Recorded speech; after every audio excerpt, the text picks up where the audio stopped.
Okay, I think you should be able to see the slides. Okay, so today we are at session 4 of this series of 4 classes. Yeah, and of course, we have just had our breakout groups discussion. And just to recap, yeah, I think I what to call that? I presented to you guys 2 sets of similes, yeah, for the 5 hindrances, yeah. So one set of the similes are from the Samanya Pala Sutta, and the other one is from the Sangarava Sutta, yeah. The Sangarava Sutta is the water simile, whereas the Samanya Pala Sutta is on the different condition, yeah, the indebted, ailing, imprisoned, enslaved, and traveling in the desert, yeah. So each of it, the similes are trying to help us, yeah, to identify the 5 hindrances, yeah. So this is what we did for session 1 and session 3. Yeah, session 1 on the Samanyanapala Sutta. Session 3 we did the Sangaravata Sutta similes, yeah. And then session 2, my emphasis was actually talking about the noble friendship and the suitable conversation. Yeah, which is interestingly, these are the 2 main, yeah, conducive things to be done, yeah, for us to practice towards the abandonment of the 5 hindrances. So throughout the 5 sets of notes, yeah, talking about how each of the 5 hindrances, yeah, the 6 things that are conducive to the abandonment of them, the hindrances, noble friendship and suitable conversation is in all the 5 sets, yeah.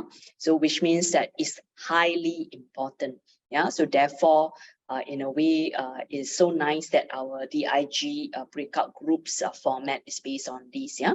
So that among us, yeah, Kalyana Mitra, yeah, we are getting to know each other through this class, and we always have this suitable conversation, yeah, through the discussion prompted by the 1 or 2 questions that I've actually said, yeah. And of course, session 2, I only quickly cover this, Sister Akers, for your information. I only quickly cover this because it's a lot, yeah. Ahara Sutta, this is from Ahara Sutta, is a lot, yeah. So in case we don't have time, I will not answer you on your question just now on the last one, yeah, on the skeptical doubts on the mental qualities, yeah. So I'll park this, yeah. But this is actually a lot. In fact, I just sort of like very quickly run through, because this Ahara Sutta itself is pretty hard to read and digest, yeah. So, but I have actually extracted down into this table form for us to look at it very quickly, yeah. The feeding factors of the 5 hindrances and the starving factors of the 5 hindrances, yeah. And of course, this is on the direct opposite side, yeah, on actually factors for awakening, yeah. And of course, how do we encourage, yeah, feeding the factors of awakening? This is what we want to encourage. And of course, starving, these are the things that hopefully we don't do, yeah. So this was in session 2. And then session 3, yeah, session 3, which is the previous class, we actually went in to look at sensual desire and ill will, looking into the detail, yeah, of the 6 things that are conducive to the abandonment of sensual desire and ill will, yeah. And of course, session 3 was the one also we look at the simile, yeah. So the water simile actually came, and of course, together with the full elaborate notes, yeah, actually came from this website, yeah. It is actually from the compilation of what do you call that, very detailed notes, yeah, from Nyanyaponic Terra, yeah. And you can actually get it from the Access to Insight website, all the full version. So in a way, whatever I have on my slides are the summarized version, yeah. Please, yeah, I mean, this is a good website to go back to actually do revision, yeah, by reading through the very detailed explanation, okay. So of course, in discussing about this, yeah, I stress the importance of a Noble Eightfold Path as the foundation that we need to have, yeah. for us to even look at the 6 things, yeah, that are conducive to the abandonment of the 5 hindrances, especially the right effort. Yeah, so we discussed this during the session 3, and of course we cover the sensual desire and the ill will. I just want to highlight to you the format, yeah, of how the notes, yeah, that is being presented for these 6 things conducive to the abandonment of each of the 5 hindrances. Yeah. If you look at it, it always have the 1, 2, 3, 4, 5, 6, 1, 2, 3, 4, 5, 6, right? Like these 2 summary I have here. But very interestingly, yeah, each of them also have this subsequent portion. Yeah, the second part. These things too are helpful in conquering sensual desire. These things too are helpful in conquering ill will. And usually the 3 bullet will actually point to, yeah, the meditation practice. Yeah, it is very clear. It's pointing towards meditation practice. Yeah, so that's why in the previous session, I stressed the importance of us, yeah, of course, looking back into our learning on the 4 foundation of mindfulness, or if we have not attended class on the 4 foundation of mindfulness, this is where, you know, go and look for classes to attend on 4 foundation of mindfulness, which is the core sutta on meditation practice. Yeah, so because each of the 5 hindrances, they have this portion very clearly pointing that you know, the meditative practice is essential for us to eradicate or work towards the abandonment of the 5 hindrances. And of course, the 5 hindrances naturally happen a lot during our meditation practice, but it also definitely happen a lot in our own daily living. Yeah, so and of course that's where, you know, I also put on the other part of it, yeah, which is the 4 Brahma Viharas, which of course metta was highly highlighted, yeah, as one of the things to practice for the abandonment of ill will. Yeah, but for me, you know, you don't just practice one, yeah, you actually practice the 4 together. Yeah, that's how beautiful the 4 Brahma Viharas are. Yeah, and of course, again, based on the strong foundation of the Noble Eightfold Path. Yeah, so this is the gist, yeah, of the previous session. Yeah, so and of course, today what we're going to do is going to cover the other 3 hindrances. Yeah, so we have covered sensual desire, ill will, and today, hopefully, yeah, we will zoom into the other 3 hindrances following the same format. Yeah, and some of you definitely have read through and you discussed about it just now. And after I've just quickly run through the slides, yeah, we're going to open up then for sharing, question, reflection, so on and so forth. Yeah, so this is the focus of today's session, session 4. Yeah, so session 4. Yeah, and if I remember throughout the last 3 sessions, this is the favorite. Yeah, it's funny, right? If we mentioned that the favorite hindrance, right? So, but many of us in the group, yeah, has actually shared that one of their major or main hindrance is actually sloth and torpor.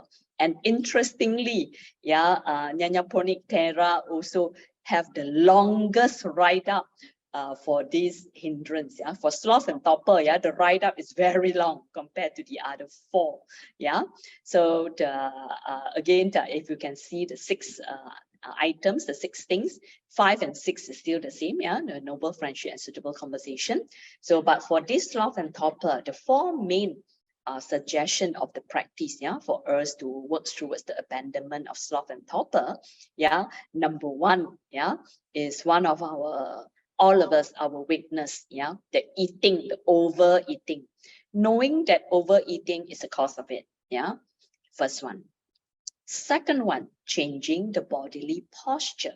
Yeah, this is a big myth, MYTH. This is a big myth. A lot of people tend to think that meditation means have to sit lotus posture on the floor, on the meditation cushion. Yeah, and sometimes they actually torture their body.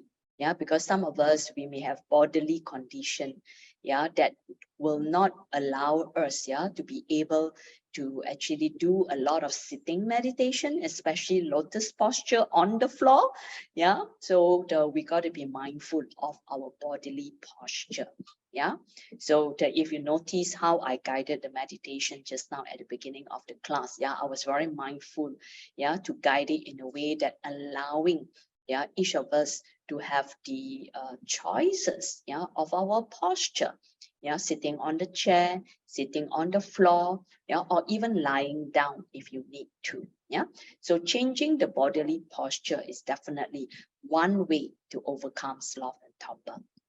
The third one, thinking of the perception of light. Yeah, this one later on, there's a more detailed explanation. I will re-highlight it again. Look out for the purple color paragraph. Yeah, so we will look into this third items, thinking of the perception of the light as one of the way for the abandonment of sloth and torpor.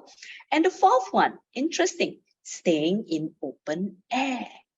That's why all our venerables, especially the forest tradition, they meditate a lot, and they meditate a lot in open air. Yeah, and that is definitely the most conducive, yeah, compared to us, the modern living, all enclosed in the aircon room or in a very close up kind of room or hall. Yeah, that condition itself, yeah, it is what we call the sick building. Yeah, the agronomic side will talk about the sick building. The building is sick, S-I-C-K. The building is sick, yeah, because of all this enclosement, lack of ventilation, so on and so forth, which will cause, yeah, the body, yeah, and including the mind, yeah, to struggle with sloth and torpor. Yeah, so these are the 6 main things, yeah, on sloth and torpor. And as usual, of course, this is the interesting part. Apart from the 3 main meditative suggestion, yeah, for sloth and torpor, they actually have these 9 things, yeah, for us to look at, to practice, to help us to conquer sloth and torpor. As I was going through doing revision for 1, 2, 3, 4, 5, 6, 7, 8, 9, yeah, I actually feel that, yeah, these 9 things are so important even for the other hindrances, not only for sloth and torpor as recommended here, but it's also equally can be contemplated for any of the 5 hindrances. Yeah, so let us go through one by one very quickly. Yeah, I have the details. Recollection of the death. Yeah, this is the impermanence. Yeah, who knows, tomorrow death will come. So this is where the urgency to practice now, the present moment to practice. Yeah, recollection of death. Perceiving the suffering in impermanence. Yeah, so and of course this is when it is mentioned, yeah, in a monk, and of course lay person too, who is accustomed to see the suffering in impermanence, and who is frequently engaged in this contemplation, there will be established in him such a sense of danger, realizing the danger of laziness, idleness, yeah, lassitude, yeah, indolence, thoughtlessness, as if he were threatened by a murderer with a drawn sword. If only, yeah, we will remember all of it, the laziness, the idleness, and everything is like, wow, there's really this threat, this murderer, swinging a sword at us, then we will actually wake up. Yeah, we will not fall asleep. Yeah. So this is how interesting they put it, yeah, in an ancient language or ancient example. Yeah, so this is a second example of how we can practice. Third one, appreciative joy. Cultivate the meditation on appreciative joy. Yeah, for cultivating it, listlessness will disappear. Sister Bilang asked a question in the chat group about listlessness. Listlessness is the direct opposite of restlessness. Yeah, restlessness means active, hyperactive, restless.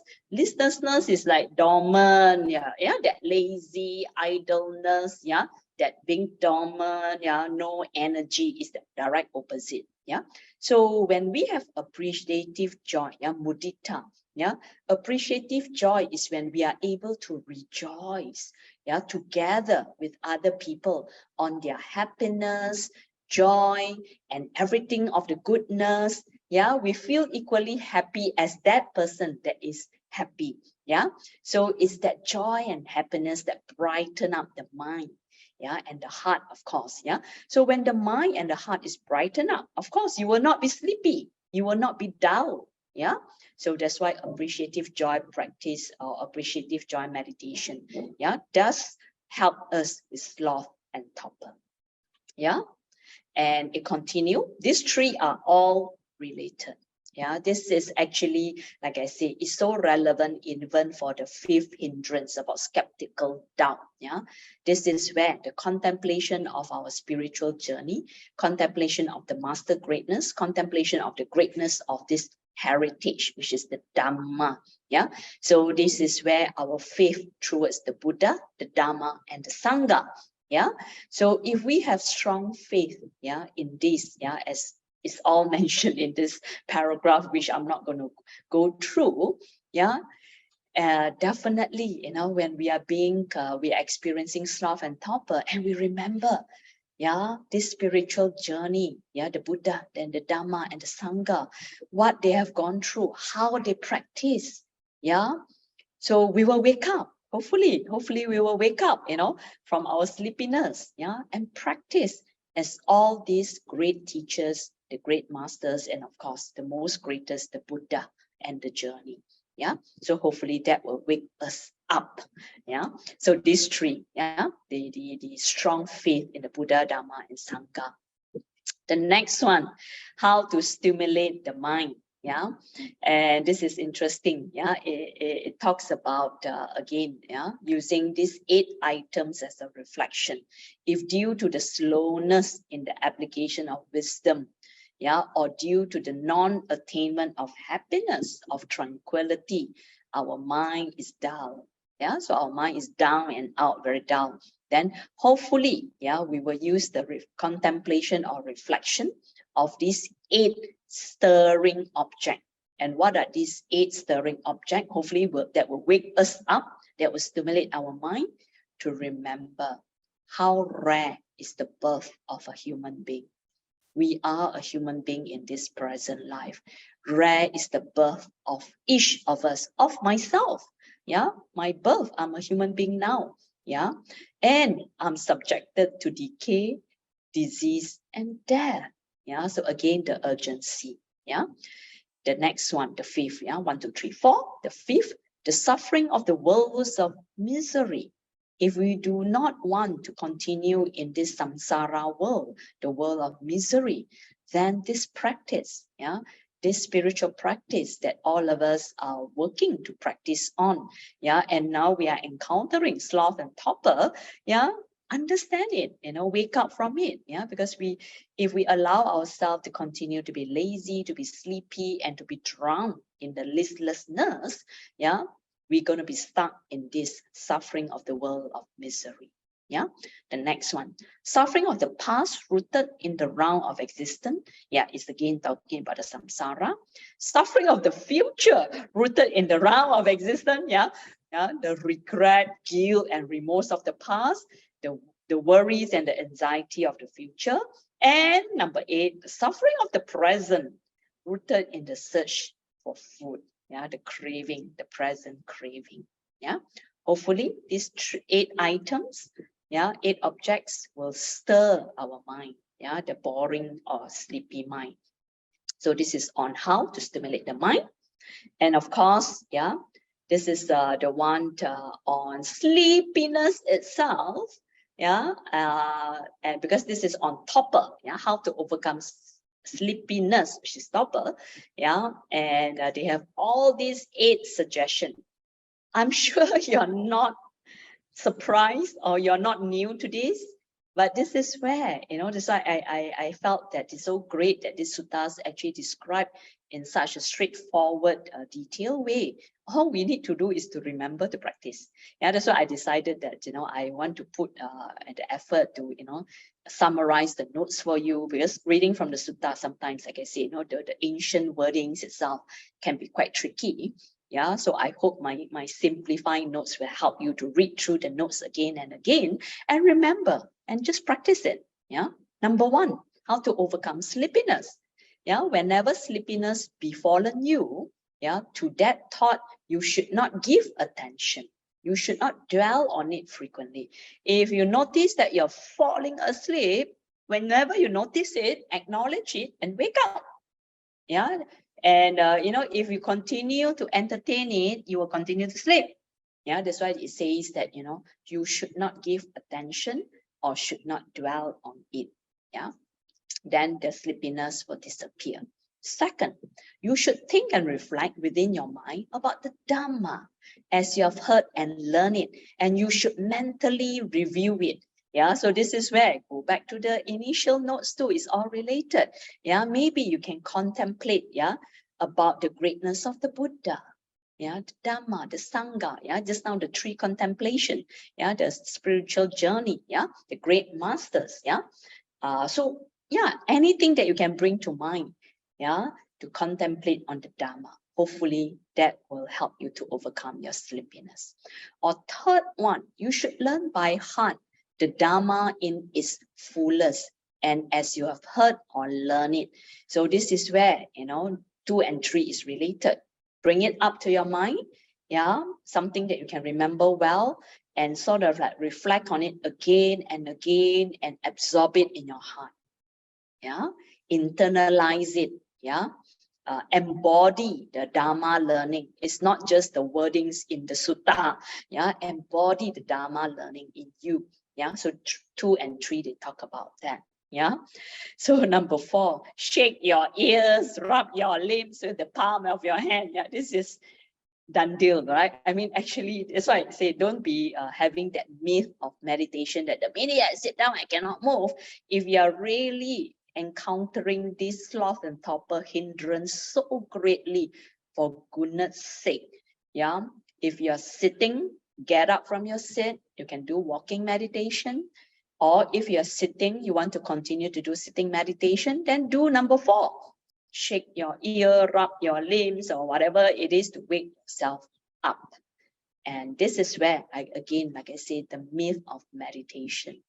Don't feel, the hindrances come and my meditation practice is disturbed. If you have that thought, it is a hindrance itself. When all these hindrances hit us in a meditation practice, just remember, when you are aware of it and you acknowledge that hindrance has a reason, has hit you, just gently return to your meditation. Like how I said just now, no matter how much your mind has wandered off, gently guide your mind back to focus on your breath. If the object of meditation is breath, just return to your object of meditation. So shake your ears, rub your limbs or whatever, then just start again. Always return from the beginning and start again. Be mindful of your own, feeling, your negative feeling. The blaming self, why can't I practice? Why am I like that? So on and so forth. There's no point doing that. Note that and just return to the practice. Number 5, this 4 and 5 is connected. You should get up from your seat. After washing your eyes with water, you should look around in all directions. Look upwards to the stars of the sky. That's why practicing in open space can be very helpful, because the nature, the environment in nature is very refreshing and nurturing. So it helps rather than our enclosed aircon room. Actually, you feel so enclosed. So 4 and 5. 6, this is mentioned in one of the main items just now. The purple color. You should firmly establish the inner perception of light, as it is by day, also by the night, as it is by night, and also by day. Thus, with a clear mind and unobstructed, you should develop a consciousness which is full of brightness. Then it is possible, By doing so, the sloth, the torpor will disappear. My own understanding, yeah, my own understanding, yeah. I may not have time to research in detail, but from my own understanding or what I remember from my own practice and learning from meditation teacher, when you're so sleepy that time, perhaps for me, I always, do the number 6, I always reflect on the Buddha's light, the greatness of the Buddha's light, which to me is this brightness, yeah. So if I can bring to mind this brightness, yeah, this is what they say, yeah, establish the perception of light, bring that brightness to your mind, and especially I incorporate my faith in the Buddha, the Dhamma, and the Sangha, yeah. Hopefully this will clear my mind out from the downness, laziness, sleepiness. Yeah. So I do that. In fact, I do that in my practice. Yeah. So especially when I'm sleepy, I would just bring up to my mind, yeah, my faith towards the Buddha. Yeah. And viewing the bright light, as our great teacher. Yeah. So that's what I do for number 6. Yeah. Try it out and see whether it helps you. Number 7, you should conscious of that which is before and behind, walk up and down, and your senses turn inwards, your mind not going outwards, then it is possible. Okay, this is again the focus. Yeah. So if you're so sleepy, that means your mind is really everywhere, or your mind is nowhere. Yeah. So this is where, like I say, perhaps the walking meditation can be helpful. Yeah. And especially when you do a walking meditation, yeah, your senses have to turn inwards, focusing on the soles of your feet, the lifting of your leg, the left, the right, the left, the right. Yeah. So your swinging of your arm, the left and the right. Yeah. So this will help your mind not to go outward. Number 8, you may lie down on your right side, taking up the lion's posture, covering foot with foot, mindfully, clearly conscious, keeping in mind the thought of rising. Haven't awakened again. You should quickly rise, thinking, I won't indulge in the enjoyment of lying down and reclining, in the enjoyment of sleep. Yeah. So again, if you're sleepy, yeah, especially if you're in a lying posture, yeah. So if it's a flat lying posture, of course, you're going to fall asleep more. So maybe this is where, they ask you to do this, on the right hand side, there's lifting up the body, yeah, so that your body is actually much more erect, even on the lying posture. Yeah, but of course, in the mind, again, have to remind yourself, okay, I'm sleepy. This is time to change the bodily posture. Yeah, so very, very detailed suggestion or description of how to overcome the sleepiness. Yeah, so there's a number 9. Yeah, I'll try to go back because that one I put at the end. Okay, number 9, the 5 threatening dangers, and all these are from the different suttas. Yeah, and again, all of them are interconnected. So, but these number 9 item, talking about the 5 threatening dangers, yeah, is reminding us to reflect on these 5 dangers. I shall live happily, even in old age. I shall live happily, even in sickness. I shall live happily, even in famine. I shall live happily, even in time of danger. I shall live happily, even when congregation is split. Yeah, so it's so clear. Yeah, the noble truth, right? Yeah. So, and again, this is the urgency. This is the life of us, yeah, being born as a human being. We're going to be subjected to all this danger, this 5 danger, yeah. So to know this, but have this aditana in your heart, this aditan in your heart, this determination in your heart, yeah, that I shall practice. Yeah, I shall live happily here. Actually, for me, yeah, I understand it is that I shall practice even in old age. I shall practice even in sickness and even in all the other 3 situations. This is how I'm going to sustain my practice. Yeah.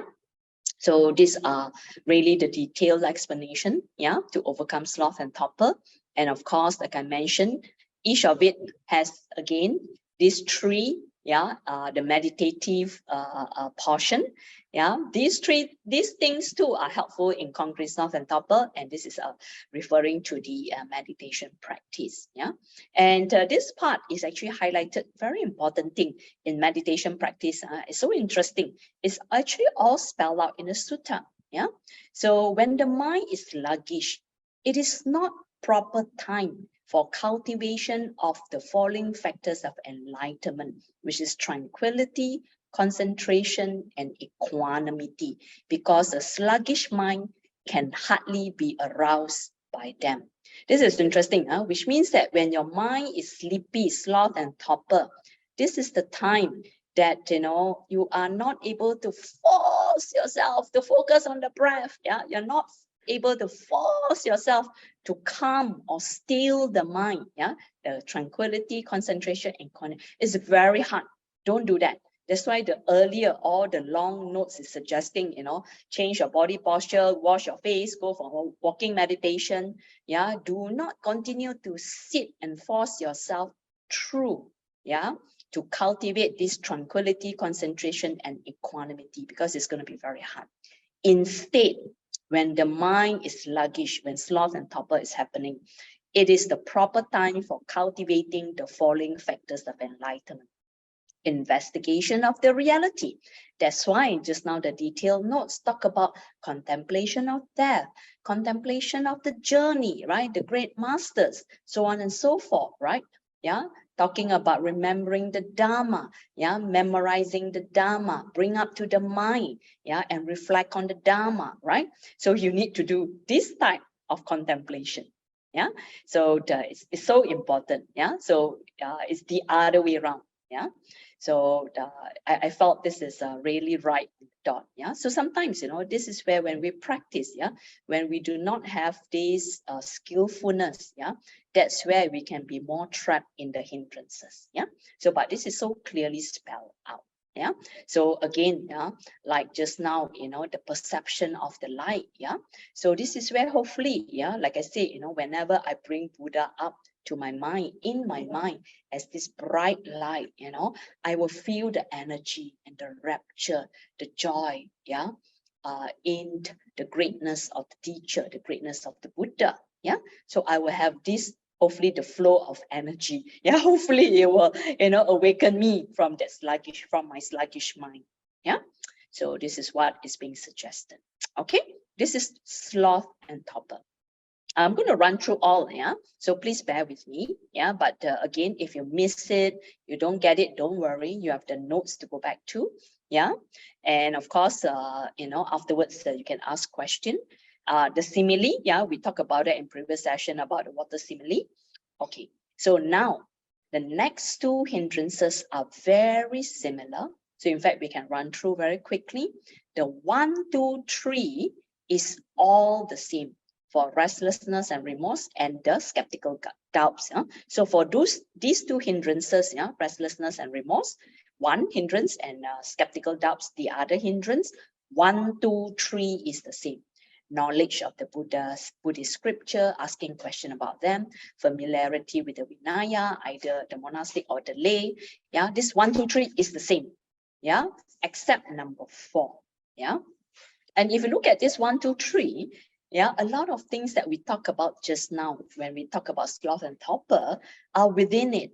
But this part of these two hindrances, when they highlight the 1, 2, 3, is again the clear emphasis of how important for us to continue to, of course, learn the Dhamma, which is our suttas. So many suttas, so rich. Buddha's teaching are so rich. But sometimes it's like, to connect, to understand how it is actually being written, the language, that can be our challenge. But actually, this 1, 2, 3 itself, which is the whole of our life, our practicing life in this life, right? To learn about the Dhamma. So 1, 2, 3.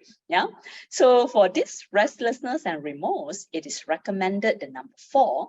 This is the different, that means the skeptical doubts one will be a different one. So let's look at the number 4. Association with those matured in age and experience, who possesses dignity, restraint, and calm. This is so correct for this hindrance, because restlessness and remorse, especially the restlessness, the anxiety, the worry part, this is where, that's why association with people who are very grounded, anchored, calm is so important. If you mix with the wrong groups, you continue to mix with a group that is very worry worms, we say worry all the time, or even worse, negative, complaining, gossiping, and so on and so forth, I can tell you, yeah, these hindrances is going to grow and grow and grow. Yeah, so that's why again, yeah, association with a wise one. Yeah, do not associate with the fools, but associate with the wise. Yeah, so this is what it meant. Yeah, and especially, yeah, that part is on the restraint and calm. The age, experience, and possesses dignity. I know what it's referring to, because especially for the remorse part. Remorse part, this is where our regrets, the guilt, and so on and so forth. Yeah, if we struggle with this hindrance, hopefully we can learn from the people who is much more matured, have a lot of experience. They have gone through a lot of hardness in life, right? They have gone through how do they overcome their guilt, remorse, regrets, their struggle. Yeah, hopefully we can learn from them. Yeah, people with maturity in age and experience, hopefully they can support us to overcome our remorse. Yeah, so this is why it's at this as a specific item number 4. Okay, so 1, 2, 3, 4, 5, 6 as usual. Yeah, and then of course again, the meditative one. Yeah, I'm not going to run through that. Yeah, that is the meditative one. It's the 1, 2, 3 again. But this is very interesting. For restlessness and remorse, it is the direct opposite, yeah, of the sloth and torpor. Yeah, I'm just going to go to my summarized note. Yeah, this is the simile part. This is the one. Just now, when we talk about conquering sloth and torpor, yeah, we talk about when the mind is sluggish, when you're sleepy or lazy, yeah, not proper time to cultivate, yeah, meditation that is focusing on tranquility, concentration, and equanimity. Yeah, not proper time. Yeah, so the end, this is where when your mind is restless, yeah, this is where it's not proper time to actually cultivate on the factors of enlightenment, of the investigation of the doctrine, energy, and rapture. Yeah, so if you look at the box, it's the direct opposite, if you get what I mean, for these two practice. Yeah, so that means when your mind is restless, this is where you do not practice the investigation of the Dhamma, yeah, and focusing on memorizing the Dhamma, so on and so forth, because you're already very restless, your mind is agitated. Yeah, so it's better when you're restless, you try to practice the meditation that is focusing on tranquility, concentration, and equanimity. Because when the mind is agitated, you need that anchoring and the calmness. Yeah, so you do the mindfulness of the breath. Yeah, so for example, yeah, so that's how they actually differentiate these two. Yeah, it's on the direct opposite, if you get me. Yeah, so so it's quite clear. Yeah, when you're encountering which hindrance, then perhaps you may need to switch your meditation focus. Yeah, so this is what they are talking about. Yeah, so sloth and torpor, restlessness and remorse. Very quickly, the last one, the skeptical doubts or uncertainty. 1, 2, 3 is the same. Yeah, and this 1, 2, 3 is huge. Yeah, it covers all, yeah, the Dhamma learning. But number 4, yeah, what is different from the restlessness and remorse here is that number 4 is the firm conviction concerning the Buddha, Dhamma, and Sangha. Right, so and of course it's the cultivation of faith, yeah, or the firm conviction of the triple gem. Yeah, and of course, as usual, this is also having that meditative suggestion. This one got 2 bullets. yeah, and then of course the simile. And for me, yeah, this is my summarized version of how I overcome my hindrances on skeptical doubts. In fact, I don't have any more, yeah, skeptical doubts, yeah, as one of my hindrance, yeah. So, but anyway, this is my daily, what to call that, reflection. Yeah, this is taken from a very ancient book, yeah, published locally. Yeah, it's actually a chanting book, yeah, written and compiled by our late venerable Kesri Dhammananda.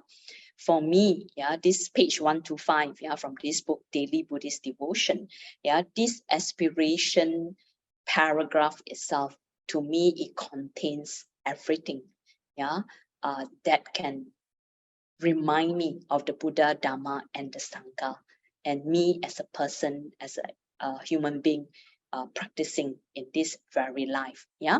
So for me, yeah, this aspiration, yeah, itself, yeah, it eradicates my skeptical doubts. Yeah, because each of this sentence, yeah, is explaining the different part of the Dhamma. Yeah, so I always share this in a lot of my Dhamma talks, or Dhamma sharing, yeah, because it works from me. Yeah, this is what I reflect or chant, yeah, every day. Yeah, hopefully, as what the first sentence will do. Yeah, if I have strayed from the true path, may I never do so again.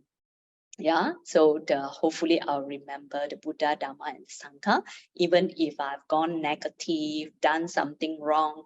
Yeah, the minute I realize I've strayed from the true path, I will come back again. I'll come back and practice again. Yeah, may I never do so again. Yeah. So the second one, if I have carelessly hurt someone today by word or deed, may I be more mindful the next time. Hopefully, this is helping us with the ill will. Yeah, it can be us, harming other people. Yeah, so this one I can reflect on the ill will as a hindrance. Yeah, O Buddha, the enlightened one, help me to set my heart right. May my actions reflects your love and compassion for me. Yeah, like I said just now, the faith in the Buddha, Dhamma, and Sangha, and what the long notes has written just now. Yeah, the contemplation on the spiritual journey, everything is here. Yeah, for me, if I reflected on Buddha, our teacher, the Buddha and his own life, yeah, before renunciation, upon renunciation, after renunciation. That's why this great teacher will always help to set my heart right. Yeah. And I strive, yeah, and I aspire that all my action in this current life, yeah, will reflect Buddha's love and compassion. Yeah. And I shall strive, or this is where it's referring to our practice, right? I shall strive to cleanse my heart from hate and envy and live in harmony with all people. I shall be close to the Dhamma in good as well as in difficult time. That means, even in there's the 5 dangers that we talk about just now. Yeah, even in difficult time, all the 5 dangers are present. Yeah, I will remember the Dhamma. Yeah, so this is the strong faith. Yeah. Next one, I know that should the moment come for me to leave the world, I shall do so without fear or regret, because I leave the world a better person than when I came into it. Yeah, this is addressing impermanence and death, right? Yeah, and of course, our practice, yeah, because if we have faith and we have practice, or we sustain our practice, continue to be diligent in our practice. So this is where, this paragraph, we will not be afraid of, yeah, to say goodbye. Yeah. The next one, whatever wrong someone may do to me, may I be compassionate and forgive and bear no hatred in my heart. So again, this practice will help us with the ill will hindrance, isn't it? Yeah. That's why I say everything is here. Yeah, I shall bear in mind to be grateful for the acts of love and consideration shown to me, no matter how small they appear to be, the 4 Brahma Viharas. Yeah, from us to others, from others to us. Yeah, for those I love, and those who love me. May this life be a blessing and a source of happiness to all beings. Yeah. So naturally, yeah, this is what we aspire our life to be, our practice to be. Yeah. So this is actually the last slide. So I'm going to stop sharing now. So I'm sorry to flood all of you with all that. Yeah. So and of course, hopefully that covers the 5 hindrances. It's a lot. Yeah. For closing, so can I invite someone to lead the closing? Since I have already spoken a lot. Yeah. Yeah. Yes. Sadhu, sadhu, sadhu, and thank you very much, Sister Mi Yen, for all the 4 lessons. So we'll end here. Thank you very much for everybody's attendance. It's very nice to learn from all of you. So I hope to see all of you in the next module. All right. Okay. Thank you very much. Sadhu, sadhu, sadhu.